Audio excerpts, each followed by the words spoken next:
اسمع مزيان باش تعرف أن المغرب تعرض لظلم كبير في قضية الصحراء الشرقية. هذا مؤرخ فرنسي يكشف تاريخ الصحراء الشرقية المغربية، وأن الاستعمار الفرنسي هو اللي سرقها من المغرب باش يصيب دولة سميتها الجزائر. هاد الدولة اللي معمرها كانت دولة بالمقاطعة فرنسية. هذا كلام مؤرخ فرنسي، وأن المغرب دولة عريقة.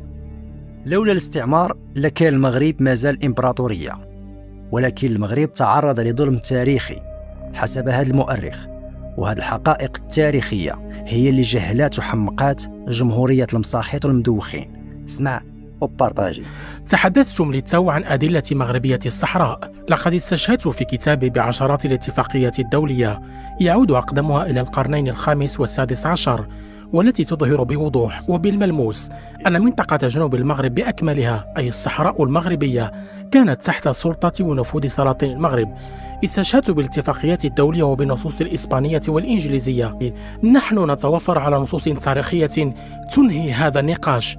لم يعد ثمة نقاش ممكن إزاء هذا الموضوع.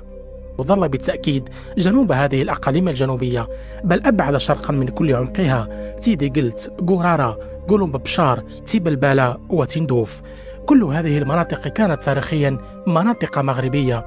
ولي في كتابي فصل مخصص لذلك. لم تكن الصحراء المنطقة الوحيدة التي تعرضت للبطر.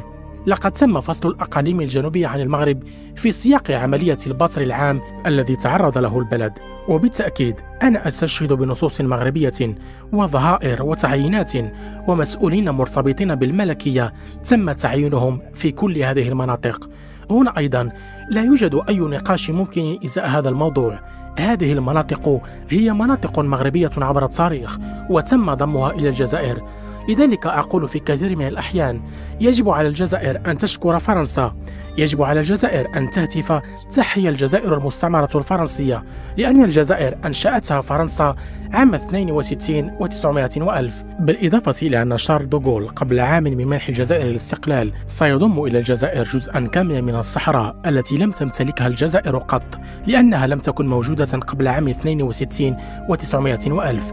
إن مأساة المغربية أنه عند الاستقلال سترثي الجزائر نفسها على الحدود الموروثة من الاستعمار، لكن هذه الحدود الموروثة تسببت لدولة هي المغرب لم تولد من فترة الاستعمار، وبترت كل حدوده الشرقية والجنوبية إبان الاستعمار.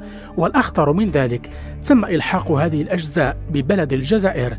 ها نحن إذن أمام ظلم تاريخي كبير.